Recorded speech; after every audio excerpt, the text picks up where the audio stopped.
მოგესალმებით, მადლობა რომ გვისმენთ მთელ საქართველოში და გვიყურებთ პლატფორმებზე იმედი.j, my video.j, ასევე მაგთის IP ტელევიზიით 53 არხზე და რადიო იმედის Facebook გვერდზე, ასევე ჩვენს YouTube არხზე და ტელეკომპანია იმედის YouTube არხზე, რომელსაც მილიონზე მეტი გამომწერი ყავს. ახლა ჩვენ ვისაუბრებთ პროფესიულ საგამანათლებლო პროგრამებზე, რომელზედაც რეგისტრაცია უკვე დაიწყო და ჩვენი სტუმარი გახლავთ პროფესიული განათლების დეპარტამენტის უფროსი თამარ კვინიკაძე. ქალბატონ თამარ, მოგესალმებით და მადლობას გიხდით გადაცემაში მონაწილეობისთვის. მე გეტყვით, რომ პროფესიულ საგამანათლებლო პროგრამებზე რეგისტრაცია დაიწყო 2025 წლის 1 სექტემბერს და დასრულდება 25 სექტემბერს 18 საათზე. რა შესაძლებლობები აქვთ ადამიანებს ამ მიმართულებით, სწორედ ამ საკითხებზე ვისაუბრებთ გადაცემის ამ ნაწილში. ქალბატონ თამარ, როდესაც პროფესიულ განათლებაზე ვსაუბრობდით, წლების წინ ბევრი კითხვის ნიშანი ჩდებოდა, შესაძლოა ეს ყოფილიყო სტერეოტიპული დამოკიდებულება საზოგადოების, ალბათ ისიც რომ ქვეყანაში მაინც პოპულარულია რომ კიდევ არ გჭირდება მაინც უმაღლესი განათლების დიპლომი უნდა გქონდეს, ერთი მაინც. თუმცა დრომ გვაჩვენა აბსოლუტურად სხვა რეალობა. ის საუკუნე, რომელიც ასე ვთქვათ, ყოველ წამს ვითარდება და ახალ შესაძლებლობებს ქმნის, ნანოტექნოლოგიებიდან დაწყებული აბსოლუტურად ცვლის ბაზარს და იმ ტენდენციებს, რომელიც უნდა გაითვალისწინო.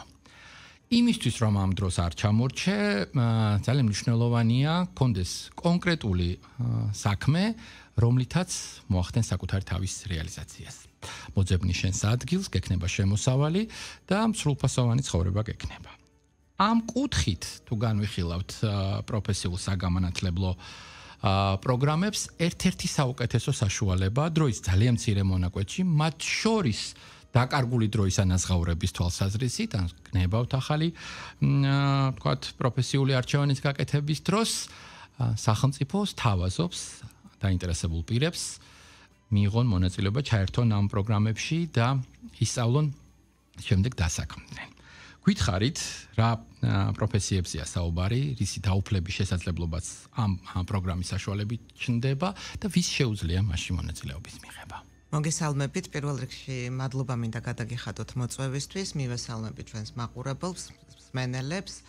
მართლაც არაჩვეულებრივი შესაძლებლობაა შექმნილი სახელმწიფოს მხრიდან უმოკლეს დროში სწავლის შესაძლებლობის, კვალიფიკაციის მიღების, პროფესიონალად ჩამოყალიბების და რა თქმა უნდა დასაქმების. გეთანხმებით, რომ ტექნოლოგიები განსაკუთრებით 21 საუკუნეში უსწრაფესად ვითარდება და ჩვენ ფეხი უნდა ავუწყოთ იმ მოთხოვნებს, რასაც რა თქმა უნდა გლობალურ ბაზარზეც და ადგილობრივ ბაზარზეც ითხოვს კონკრეტული დამსაქმებლები, კონკრეტული სექტორები და მათი მოთხოვნების შესაბამისად ხდება სწორედ პროფესიულ განათლებაში კვალიფიკაციების შემუშავება, პროგრამების მიწოდება, რადგან სწორედ დარგის მოთხოვნებით კონკრეტული კომპანიების წარმომადგენლების დაკვეთით და მათი მონაწილეობით ხდება ამ პროგრამების შემუშავება, შემდგომ დანერგვა, კოლეჯებთან პარტნიორობა და უკვე მათი მონაწილეობით უშუალოდ სტუდენტების და კურსდამთავრებულების დასაქმება.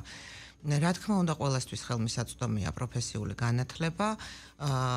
პროგრამის შინაარსიდან გამომდინარე, მინიმალური დაშვების წინაპირობა არის საბაზო განათლება, თუმცა არის პროგრამები, სადაც სრული ზოგადი განათლების ატესტატს ვითხოვთ და რაც მთავარია ასაკობრივი შეზღუდვა, ზედაზღვარი არ არის, ასე რომ ჩვენ გვყავს ძალიან ფართო სპექტრი სხვადასხვა ასაკის ადამიანები მოდიან, ხდებიან სტუდენტები, სწავლობენ და შემდგომ უკვე საქმდებიან კონკრეტულ ბიზნეს კომპანიებში, ან შეიძლება მათთვის იყოს ხელმისაწვდომი, ან უფრო მეტად მისაღები თვით დასაქმება და ისინი ხდებიან ინდმეწარმეები, ქმნიან საკუთარ საწარმოებს და საკმაოდ წარმატებულ საქმიანობას ეწევიან. პროფესიულ პროგრამებს რაც შეეხება, გახლავთ უამრავი მიმართულებით, ეს არის გნებავთ განათლება, ინჟინერია, ხელოვნება, წარმოება, მშენებლობა, მედიცინა, როგორც არის საექნო მიმართულება, სამედიცინო მიმართულებით, ფარმაცია და სხვადასხვა მიმართულებები აკვილის მიმართულებით. და რაც ყველაზე მეტად პოპულარულია, რა თქმა უნდა, IT სექტორი, IT მიმართულების პროგრამები და გვაქვს მრავალფეროვანი პროგრამები, რომელიც რა თქმა უნდა დარგის მოთხოვნით უფრო და უფრო მეტად ვითარდება და წელს ჩვენ ვთავაზობთ ყველა მიმართულებაში განახლებულ კვალიფიკაციებს, განახლებულ პროგრამებს, 400-მდე ახალი პროგრამა დაინერგა, ანუ ზოგი არის ახალი და ზოგი განახლებული, თავისთავად ცხადია და მინდა გითხრათ, რომ უახლესი მოთხოვნების შესაბამისი პროგრამები მიეწოდება დღეს მოსახლეობას და რაც ხაზგასასმელია ეს არის, რომ სახელმწიფო სრულად აფინანსებს საჯარო კოლეჯებში სტუდენტის სწავლებას და კერძო კოლეჯებში ეს დაფინანსებაც ფინანსდება მინისტრის მიერ დადგენილი პრიორიტეტული პროგრამების შესაბამისად. თუმცა კერძო კოლეჯს აქვს უფლება, რომ სტუდენტს დაუწესოს დამატებითი გადასახადი, მაგრამ მინდა გითხრათ, რომ ძალიან იშვიათ შემთხვევებში იყენებენ ამ შესაძლებლობას. შრომითი ბაზარი ალბათ განსაზღვრავს პროგრამებს და მუდმივად ჩნდება, ვთქვათ, გარკვეული კადრების დეფიციტი, ან რაღაც არის ტრენდული და ეს ბევრი ფაქტორით არის განპირობებული. უპირველესად ალბათ იმის, რომ მოთხოვნა და შესაბამისად მაღალანაზღაურებადია, რომ გითხრათ წლების განმავლობაში, ვთქვათ, რა ტიპის გავლენა იქონია ცვლილებებმა თავად შრომის ბაზარზე, რა დამატებითი ახალი პროფესიები და გამანათლებლო სასწავლო პროგრამები გააჩინა ამ პროგრამაში და ყველაზე ესეთი პოპულარული მაინც რა მიმართულებაა. დავიწყებ პოპულარული მიმართულებით, ეს გახლავთ IT სექტორი, ეს გახლავთ მომსახურების სფერო, როგორიც არის კულინარია, კონდიტერია, რა თქმა უნდა, უდაოდ ყველაზე დიდი კონკურენცია ამ პროგრამებზე და ვერ ვიტყვი, რომ სხვა მიმართულებებიც არ არის პოპულარული. უკვე ბოლო წლების განმავლობაში მშენებლობა ინჟინერიის მიმართულებით არის ძალიან დიდი მოთხოვნა, იქიდან გამომდინარე, რომ მზარდია ეს სექტორი და როგორც დამსაქმებლების მხრიდან არის დეფიციტი კვალიფიციური კადრების, ასევე მივხვდით, რომ ყველაზე სწორია, რომ ამ მიმართულებით წავიდეთ, სადაც დასაქმება არის გარანტირებული, მაღალი ანაზღაურება არის გარანტირებული, სამედიცინო მიმართულება თავისთავად, ხელოვნების მიმართულებაში მინდა გამოვყო მედიის და ტელეხელოვნების მიმართულება, რომელიც ძალიან მაღალკვალიფიციური მასწავლებლების ჩართულობით ხორციელდება თბილისში და სხვადასხვა რეგიონში და ფაქტობრივად ვერ გამოვყოფდი ისეთ პროფესიას, რომელსაც არ აქვს შესაძლებლობა სწრაფად დასაქმების და ღირსეული ანაზღაურების მიღების. ძალიან მინდა ხაზგასმით აღნიშნო, რომ 25 სექტემბრის ჩათვლით არის რეგისტრაცია ხელმისაწვდომი პორტალზე www.vet.ms.gr. ეს გახლავთ ონლაინ პლატფორმა, სადაც ნებისმიერ პირს შეუძლია ონლაინ დარეგისტრირდეს, გაეცნოს პროგრამებს და რა თქმა უნდა ყველა კოლეჯს შეუძლია მიმართოს და ისინი გაუწევენ მხარდაჭერას რეგისტრაციის პროცესში. რადგან ტექნიკურ ნაწილზე გადავედით, მოდით ავხსნათ რა ტიპის თქვა დოკუმენტაცია საჭირო რომ წარმოადგინოს აპლიკანტმა და ასევე მინდა შემდეგ ვისაუბროთ რაოდენობაზე არის თუ არა ეს შეზღუდული და როგორც ხვდები თავისთავად მთელ საქართველოზე ვრცელდება და არა ვთქვათ თბილისზე კონკრეტულად სწავლის შესაძლებლობა ხომ? ეხ პროფესიული განათლება ხელმისაწვდომია თბილისსა და ყველა რეგიონში საქართველოს მასშტაბით და უმეტეს მუნიციპალიტეტში. რაც შეეხება უშუალოდ პროგრამაზე რეგისტრაციას და დოკუმენტების წარდგენას, რეგისტრაციის დროს არ არის საუცილებელი არანაირი დოკუმენტის წარდგენა, ხოლო ჩარიცხვის შემთხვევაში უკვე დაწესებულება თავად განსაზღვრავს დოკუმენტების ნუსხას და თავისთავად აპლიკანტებს ეცნობებათ ამ დოკუმენტების ჩამონათვალი. ასევე უნდა აღვნიშნოთ, რომ საშემოდგომო მიღების ფარგლებში თავისი ასე ვთქვათ გარკვეული შეზღუდვები არსებობს რეგისტრაციის დასრულების შემდეგ, ანუ 23 სექტემბრიდან 24 ოქტომბრის ჩათვლით იმართება შერჩევის პერიოდი და შეფასებისა და გამოცდების ეროვნული ცენტრი ნაეკის მიერ ორგანიზდება ტესტირება, რომელიც ჩატარდება 11 ოქტომბერს საბუნებისმეტყველო მეცნიერებებში, 12 ოქტომბერს წიგნიერება და რაოდენობრივ წიგნიერებაში. ეხლა მითხარით ნაეკის როლი და დატვირთვა სად არის მთელს ამ ინსტრუმენტში, ამ ჯაჭვში და ვის უწევს თქვათ აი გამოცდაზე გასვლა? თქვენ ახსენეთ, რომ ერთთვიანი პერიოდია შერჩევის და ეს იქიდან გამომდინარე, რომ გარკვეულ პროგრამებზე კოლეჯი თავად ატარებს გასაუბრებას, ეს შეიძლება იყოს мотиваციური გასაუბრება, ტესტირება, უშუალოდ კოლეჯის მიერ დადგენილი მოთხოვნების შესაბამისად, თუმცა მეხუთე დონის პროგრამებზე ტარდება ნაეკის ერთიანი ეროვნული ტესტირება. მეხუთე დონი რა არის? მეხუთე დონის პროგრამები, ანუ პროფესიული განათლების პროგრამები განთავსებულია მესამე, მეოთხე და მეხუთე დონეზე და მეხუთე დონის პროგრამები გულისხმობს მეტი კომპეტენციების მიწოდებას და მსგავსი პროგრამები გახლავთ შრომის უსაფრთხოების პროგრამა, სამედიცინო მიმართულების პროგრამები, როგორიც არის საექნო განათლება, ფარმაცია, ვეტერინარია, ავიაციის მიმართულება და მშენებლობის და ინჟინერიის სხვადასხვა მიმართულება, ასევე ყველა მიმართულებით შეიძლება იყოს მეხუთე დონის პროგრამა. ამაზე ვითხოვთ ჩვენ ნაეკის ეროვნულ ტესტირებას და საუკეთესო შედეგების მიხედვით უკვე აპლიკანტები ირიცხებიან კონკრეტულ კოლეჯში, კონკრეტულ პროგრამაზე. ყველა აპლიკანტს აქვს თავისი პროფილი იმ პლატფორმაზე, რაც ვახსენებ, ETMIS-ში და მას შეუძლია ნახოს თავისი შედეგები, რეიტინგული ქულა და ამ რეიტინგული ქულის მიხედვით შეუძლია საბოლოო არჩევანის გაკეთება. ახლა ძალიან მნიშვნელოვანია ისიც უთხრათ ჩვენს მსმენელს და მაყურებელს, შესაძლოა ვინც დავაფიქრეთ, მოძებნოს თუ არა, ასე ვთქვათ, საკუთარი თავი უკვე სხვა მიმართულებით, სხვა პროფესიაში, სხვა შესაძლებლობით და ერთგვარი გამოწვევა გაუკეთოს საკუთარ თავს. დაახლოებით რა ხანგრძლივობით არის სწავლა, რა დროს ჭირდება, თუ ვთქვათ, კონკრეტული პროგრამა თავის სპეციფიკას ითხოვს ამ კუთხით და შემდეგ რა ხდება, ვთქვათ, დამადასტურებელი დოკუმენტი ხელში რა უჭირავთ? ეს არის სერტიფიკატი, დიპლომი, რომ ახსნათ ეს დეტალებიც. კი ბატონო, და პროგრამის ხანგრძლივობა დამოკიდებულია პროგრამის შინაარსზე, ეს გახლავთ 1 წლიდან 2 წლამდე პროგრამები, თუმცა საექნო განათლება გახლავთ 3 წლიანი პროგრამა, რადგან არის რეგულირებადი პროფესია. პროგრამის დასრულების შემდეგ კურსდამთავრებული იღებს სახელმწიფო დიპლომს, პროფესიული განათლების დიპლომს. და მინდა აღვნიშნო, რომ ჩვენი კვალიფიკაციები აბსოლუტურად თანხვედრაშია ევროპული კვალიფიკაციების ჩარჩოსთან. და მათ არ სჭირდებათ დამატებითი აღიარების მექანიზმები იმისათვის, რომ თუნდაც სხვა ქვეყანაში წავიდნენ და დასაქმების მხრივ მათ სამუშაო მოძებნონ.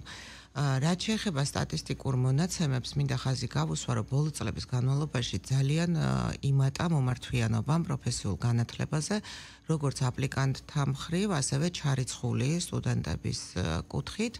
თუ შევადარებთ ბოლო 4 წლის მონაცემებს, ფაქტობრივად გაორმაგებულია მომართვიანობა და ჩარიცხვა და ასევე ძალიან მზარდია კურსდამთავრებულთა დასაქმების მაჩვენებელი, რომელიც 80%-ს უახლოვდება. ეს გახლავთ იმის გარანტია, ასე ვთქვათ, რომ წარმატებული კურსდამთავრებული აუცილებლად დასაქმდება და დასაქმდება საკმაოდ მაღალი ანაზღაურებით.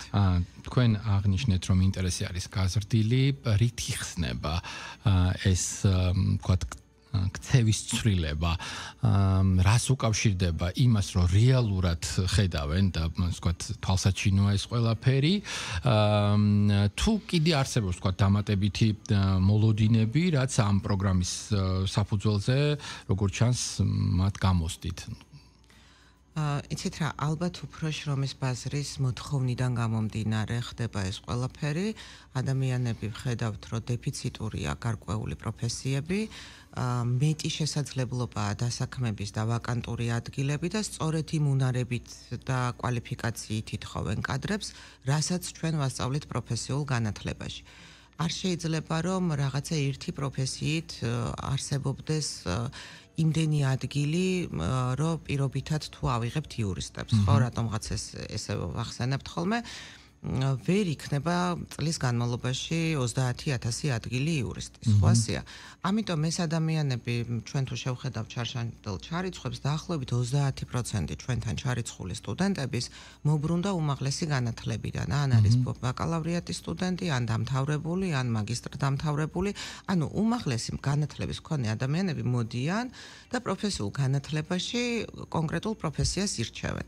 შეიძლება იგივე პროფესიითაც მოვიდნენ, მაგრამ კონკრეტულ პრაქტიკულ უნარებს იძენენ და შეიძლება შეიცვალონ პროფესია ის მათ უფრო ეხმარება რომ სწორედ ამ კონკრეტული უნარებით დასაქმდნენ, იმიტომ რომ შრომის ბაზარი ამას ითხოვს. ჩვენი ქვეყნის ეკონომიკა ფაქტიურად პროფესიულ განათლებაზე დგას, ხომ ასეა, იმიტომ რომ კვალიფიციური კადრების დეფიციტი მუდმივად არის არა მხოლოდ საქართველოში, არამედ მთელ მსოფლიოში და ზუსტად იმ პრობლემებს პასუხობთ, ასე ვთქვათ, რასაც ასახელებს კონკრეტული ბიზნეს სექტორები. ხო, მithumetes ჩნდება პერიოდულად გარკვეული მიმართულებები, რომელიც ითხოვს რეალურად კადრებს და ეს კადრები არის დეფიციტური და რეალურად უნდა შეივსოს შესაბამისად საკმაოდ მაღალანაზღაურებადი. ერთი რამ მაინტერესებს, როდესაც ჩვენ ვსაუბრობთ პროფესიულ განათლებაზე, რამდენად არის, ვთქვათ, შესაძლებლობა, მგონი თქვენ ახსენეთ, რომ ერთგვარი, ვთქვათ, გარანტირებული დასაქმების საშუალება თავიდანვე არსებობდეს, თუ შენ, ვთქვათ, გამოირჩევი და გაქვს გარკვეული, ვთქვათ, უნარები. მოლაპარაკებები მიმდინარეობს, ვთქვათ, კომპანიებთან, რომ შიდა სამზარეულო რო აგვიხსნათ, რომლებსაც სჭირდებათ ეს, ვთქვათ, კადრები კონკრეტულ სამსახურებში, თუ აი როგორ არის დამატებითი სტიმული, სად ჩნდება, მოკლედ იმისთვის, რომ ერთგვარად გარანტირებულად იგრძნოს აპლიკანტმა თავი, თუ ის კარგ, ვთქვათ, შესაძლებლობას, მონდომებას გამოაჩენს, რომ დასაქმდეს ღირსეულად. გარდა იმისა, რომ კოლეჯები აღჭურვილია თანამედროვე სტანდარტების ლაბორატორიებით და სახელოსნოებით, აუცილებელი პირობაა პროგრამის ავტორიზაციისთვის, რომ კოლეჯი პარტნიორობდეს კონკრეტულ დამსაქმებელთან, რა თქმა უნდა, იმ სექტორში, რა სექტორშიც პროგრამას ახორციელებს და ეს იმას ნიშნავს, რომ პრაქტიკული კომპონენტის სწავლება მიმდინარეობს ასევე კონკრეტულ საწარმოში ან ბიზნეს კომპანიაში. და თვითონ ბიზნესი უკვე ხედავს დამსაქმებელი, აკვირდება სტუდენტს და იმ შემთხვევაში თუ არის წარჩინებული და კარგი სტუდენტი და კარგად დაამთავრებს პროგრამას, მას უკვე უფორმებენ შრომით ხელშეკრულებას. ანუ თავიდანვე სტუდენტი ეჩვევა დამსაქმებელთან ურთიერთობას. აი ის არა მხოლოდ პროფესიას იძენს, დამსაქმებელთან ურთიერთობის რაღაცნაირი კულტურასაც სწავლობს და რა თქმა უნდა სამეწარმეო უნარებსაც უვითარებთ. ჩვენ გვაქვს მოდული თალკე მდგომი მეწარმეობის, სადაც სამეწარმეო კომპეტენციებსაც ვასწავლით და ეს ეხმარება როგორც კომპანიაში დასაქმებისთვის, ასევე განსაკუთრებით თავისი ბიზნესის წამოწყებაში. თქვენ თქვით, რომ მზარდია ინტერესი პროფესიული საგამანათლებლო პროგრამების მიმართ წლიდან წლამდე. დაახლოებით რამდენი აპლიკანტი რეგისტრირდება ხოლმე, ეს არის ასობით თუ ათასობით? ბოლო წლების განმავლობაში დაახლოებით 27-28,000 აპლიკანტი რეგისტრირდება წლის განმავლობაში. თქვენ იცით, რომ ორჯერ გვაქვს წელიწადში მიღება. წელსაც ფაქტობრივად ალბათ უფრო მეტად გადავაჭარბებთ შარშანდელ მონაცემს, როგორც წესი ყოველწლიურად. მზარდია, მე შემიძლია გითხრათ, რომ ეხლა არის გამოცხადებული 14,200-მდე ადგილი და ეხლა ზუსტად დღეს ვნახე ბოლო მონაცემებით 16,500-ზე მეტი აპლიკანტია რეგისტრირებული. ეს იმას ნიშნავს, რომ უკვე კონკურსები არსებობს გარკვეულ პროგრამებზე. რადგან მივადექით კონკურსების თემას, მოდით აგვიხსენით რა სპეციფიკას ითხოვს კონკურსი, ალბათ კონკრეტულ მიმართულებებზე და პროფესიებზეა ეს კონკურსი. როგორც გითხარით, შერჩევა ხორციელდება ან კოლეჯის მიერ დადგენილი მეთოდით, ან ნაეკის ტესტირებით. და უკვე საუკეთესო ქულების სტუდენტები რეიტინგული ქულის მიხედვით ირიცხებიან იმ ადგილების მიხედვით, რაც გამოაცხადა კოლეჯმა კონკრეტულ პროფესიაზე და პროგრამაზე. პირობითად თუ არის 100 ადგილი გამოცხადებული და 300-ია რეგისტრირებული, შერჩევის გზით ის საუკეთესო შედეგებით მოხვდება იმ 100 ადგილში. კეთილი და ბოლოს მოდით კიდევ ერთხელ ვუთხრათ ჩვენს მსმენელს და მაყურებელს, რომ პროფესიულ საგამანათლებლო პროგრამებზე რეგისტრაცია დაიწყო 1 სექტემბერს და სრულდება 25 სექტემბრის 18 საათზე. და შესაძლებელია ონლაინ ამ რეგისტრაციაში, ასე ვთქვათ, მონაწილეობის მიღება ძალიან მარტივად, როგორც ხვდები, იმიტომ რომ რეალურად რაღაცა დოკუმენტაციასაც კი არ ითხოვთ, ხო, ფაქტობრივად, მხოლოდ სურვილი არის მთავარი. დიახ, ონლაინ რეგისტრაციის დროს არანაირი დოკუმენტი არ მოითხოვება. აი როგორც პირობითად ერთიან ეროვნულ გამოცდებზე რეგისტრირდებით, ოღონდ ჩვენთან გადასახადი არ არის, რა თქმა უნდა, არც რეგისტრაციის მომენტში, ანუ რეგისტრაცია უფასოა და თვითონ პროგრამებს აფინანსებს სახელმწიფო სრულად საჯარო კოლეჯებში. ამიტომ მე მოვუწყდებ ყველას, რომ გამოიყენონ ეს შესაძლებლობა, მართლაც უნიკალური შესაძლებლობა აქვს სახელმწიფოს შექმნილი და შეუძლიათ, რომ დასაქმდნენ ძალიან მოკლე პერიოდში ძალიან წარმატებულად.